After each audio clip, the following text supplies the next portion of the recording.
Shalom Bapak Ibu, saudara-saudari yang terkasih dalam Tuhan kita Yesus Kristus. Jumpa lagi dengan saya dalam renungan singkat hari ini. Doa dan harapan saya, Bapak Ibu, saudara-saudari terpelihara baik dengan damai sejahtera daripada Tuhan kita Yesus Kristus. Sebelum kita merenungkan firman Tuhan, marilah kita berdoa. Bapa di surga, Bapa di dalam nama Tuhan Yesus Kristus, kami sungguh mengucap syukur untuk kesempatan hari ini kembali lagi kami boleh merenungkan firman-Mu. Karena itu ya Tuhan, berbicaralah bagi kami karena kami telah siap untuk mendengarkannya. Dalam nama Tuhan Yesus kami berdoa. Haleluya. Amin. Bapak Ibu, saudara-saudari yang terkasih dalam Kristus, tema firman Tuhan hari ini adalah belajar dari istri Lot. Pembacaan firman Tuhan terambil dalam Kejadian pasal yang ke-19 ayat yang ke-26 dikatakan, Alkitab berkata bahwa istri Lot menoleh ke belakang lalu menjadi tiang garam. Bapak Ibu, saudara-saudari yang terkasih dalam Kristus, apakah menoleh ke belakang kelihatan sebagai dosa kecil? Begitulah yang dirasakan oleh sebagian orang. Tetapi ada banyak hal yang tersimpan dalam pandangan mata istri Lot daripada yang kita kira atau kita pikirkan. Saya membaginya ada beberapa bagian yang akan saya bagikan di kesempatan kali ini. Yang pertama adalah menoleh ke belakang mengungkapkan karakternya yang sesungguhnya. Misalnya hal-hal kecil seringkali memperlihatkan dengan lebih baik keadaan hati kita daripada hal-hal besar. Gejala-gejala yang kecil bisa menjadi tanda adanya penyakit yang berat. Satu pandangan mata bisa memperlihatkan keadaan hati seseorang. Hal ini dapat kita lihat di Matius pasal 5 ayat yang ke-28. Lalu poin yang kedua atau bagian yang kedua adalah menoleh ke belakang mengungkapkan ketidaktaatannya. Peringatan malaikat sudah jelas, janganlah menoleh ke belakang. Istri Lot tidak menurut. Bila Allah berbicara dengan jelas lewat firman-Nya di dalam kitab suci, maka kewajiban kita pun menjadi jelas di sana.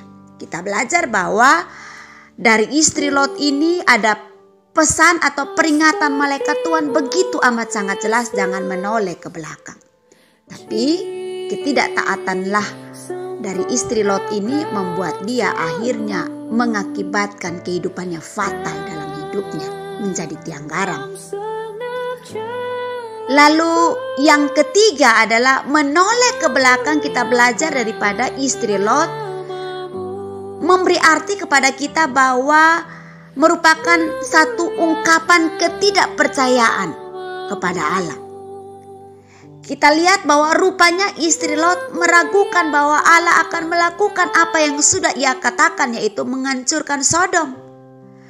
Tanpa iman tidak mungkin orang berkenan kepada Allah. Ibrani 11 ayat 6. Di sini menjelaskan bahwa bila ada orang yang berpikir bahwa ia tahu lebih baik daripada Allah, maka jiwa mereka berada dalam bahaya yang besar seperti istri Lot.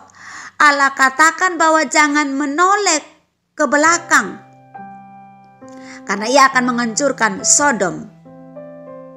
Tetapi ketidakpercayaan daripada istri Lot kurang, atau itu yang menyebabkan ia tidak berkenan kepada Allah. Bapak Ibu, saudara-saudari yang terkasih dalam Kristus, bila ada orang yang berpikir bahwa ia tahu lebih baik daripada Allah, maka jiwa mereka berada dalam bahaya besar.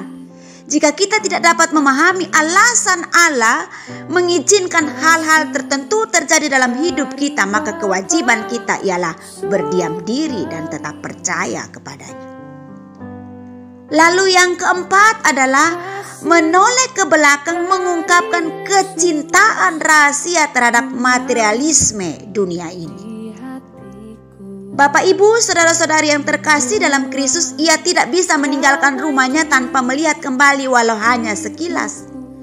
Keinginan-keinginan hatinya berada di Sodom. Meskipun tubuhnya sekarang berada di luar kota itu, Matanya tertuju ke tempat di mana hartanya berada, seperti jarum kompas yang selalu menunjuk ke utara. Bapak, Ibu, saudara-saudari yang terkasih dalam Kristus, karena kecintaan kepada setiap hal materialisme yang terjadi di Sodom, membuat istri Lot menoleh ke belakang. Persahabatan dengan dunia adalah permusuhan dengan Allah. Yakobus 4 ayat 4. Jikalau orang mengasihi dunia, maka kasih akan Bapa tidak ada di dalam orang itu. 1 Yohanes 2 ayat yang ke-15. Jadi satu tindakan dosa dapat mengakibatkan kegagalan dan kehancuran yang besar. Sebab itu jangan kita menganggap remeh terhadap satu dosa atau satu kesalahan kecil. Itu berakibat fatal dalam hidup kita. Karena itu kehidupan kekristenan ini, hari ini kita belajar bahwa manusia di akhir zaman itu akan kembali kepada zaman Nuh. Dan di zaman Nuh, kehidupan zaman Nuh itu adalah kehidupan yang luar biasa menjelang akhir zaman. Egois, kasih makin dingin, kasih antar saudara hilang, yang ada adalah mementingkan diri sendiri dan lain sebagainya. Materialisme itu adalah salah satu yang akan terjadi, salah satu dosa yang akan terjadi di akhir zaman. Dan tanda-tanda itu sudah ada. Karena itu mari kita belajar dari istri Lot. Karena kesalahan kecil mengakibatkan ia menjadi tiang garam. Mari kita belajar.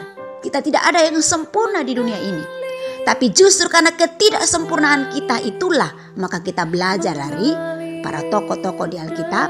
Kita ambil yang baik, kita memperagakan yang baik. Dan kiranya Roh Kudus menolong kita untuk dapat mengaplikasikan itu atau memperagakan firman Tuhan itu dalam kehidupan kita hari lepas hari. Jangan jadikan alasan bahwa kita manusia tidak sempurna, sehingga akhirnya kita kompromi dengan dosa atau hidup semaunya kita. Tapi justru dalam ketidaksempurnaan kita itulah Kristus ditonjolkan atau kita mengandalkan Kristus. Kiranya renungan firman Tuhan pagi hari ini atau hari ini menolong kita menjadi berkat bagi kita. Mari kita berdoa. Sungguh kami mengucap syukur ya Tuhan untuk kebenaran firman-Mu yang sudah kami renungkan bersama-sama. Kiranya Roh Kudus menolong kami sehingga kami mampu memperagakan dalam kehidupan kami hari lepas hari. Dalam ketidaksempurnaan kami sebagai manusia biasa, kami tahu bahwa karena Tuhanlah yang menolong kami sehingga kami mampu melaksanakannya. Demi dan dalam nama Tuhan Yesus Kristus, meteraikan firman-Mu dalam loh hati kami dan mampukan kami untuk melakukannya dalam kehidupan kami hari lepas hari. Terpujilah Kristus. Haleluya. Amin.